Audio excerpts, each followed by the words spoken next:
Friends, welcome to the channel. ఈరోజు వచ్చేసి idli fry ఎలా చేయాలో చూపించబోతున్నాను. నేను ఆల్రెడీ ఇడ్లీ చేసి పెట్టేసుకున్నాను. ఇది స్మాల్ పీసెస్గా కట్ చేసి పెట్టేసుకోవాలి. ఇలా స్మాల్ పీసెస్గా అన్నీ కట్ చేసి పెట్టేసుకోండి. మార్నింగ్ టైం ఇడ్లీ చేసి మిగిలిపోయినా కానీ ఇలా ఫ్రై చేసుకొని తినవచ్చు, బాగుంటుంది. అన్ని ఇడ్లీ ఇలా కట్ చేసి పెట్టేసుకోవాలి. నేను ఇడ్లీ ఇలా కట్ చేసి పెట్టేసుకోవాలి. ఒక ప్యాన్ తీసుకోవాలి. ఒక ప్యాన్లో వచ్చి 3 స్పూన్స్ ఆఫ్ ఆయిల్ వేసుకోవాలి. కొంచెం ఆయిల్ చిట్పట్లాడాలి. దీని తర్వాత వచ్చేసి 1/2 స్పూన్ వచ్చేసి జీలకర్ర ఆవాలు మిక్స్ తీసుకొని దీంట్లోనే వేసేసుకోవాలి. ఇది ఆవాలు జీలకర్ర కొంచెం చిట్పట్లాడిన తర్వాత కొంచెం కరివేపాకు దీంట్లో వేసుకోవాలి. చూడండి, చిట్పట్లాడుతూ నేను దీంట్లోనే కరివేపాకు వేసుకుంటున్నాను. ఇది బాగా చిట్పట్లాడిన తర్వాత నేను ఆల్రెడీ 3 ఆనియన్స్ కట్ చేసి పెట్టేసుకున్నాను. ఈ 3 ఆనియన్స్ వచ్చి దీంట్లో వేసేసుకోవాలి.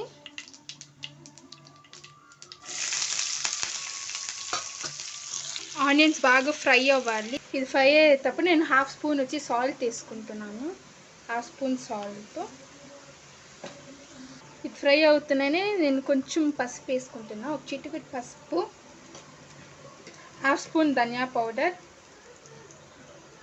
1/2 స్పూన్ గరం మసాలా. నేను 1/2 స్పూన్ వచ్చేసి గరం మసాలా తీసుకుంటున్నాను. చిల్లీ పౌడర్ వచ్చేసి 1/2 స్పూన్, చిల్లీ కానీ 1/2 స్పూన్.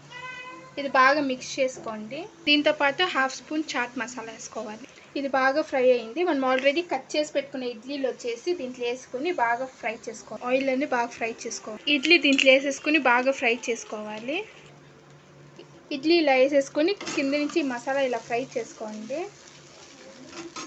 ఇది నేను బాగా మిక్స్ చేసేసుకున్నాను. లైట్గా ఆయిల్ వేసుకుని బాగా ఫ్రై చేసుకోవాలి దీన్ని ఆయిల్లోనే.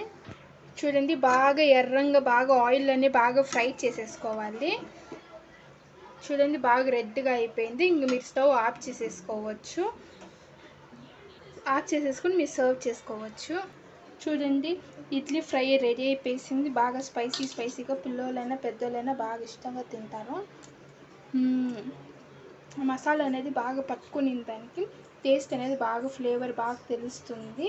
మీకు కావాలంటే కొత్తిమీర కానీ చల్లుకోవచ్చు. మార్నింగ్ టైం ఇడ్లీ చేసేసి మిగిలిపోతే ఇలా ఫ్రై చేసి పిల్లలకి కానీ పెట్టవచ్చు. పిల్లలైనా పెద్దలైనా ఎవరైనా తినొచ్చు. ఒకసారి ట్రై చేసి చూడండి, బాగా యమ్మీగా ఉంటుంది. Thanks for watching the video.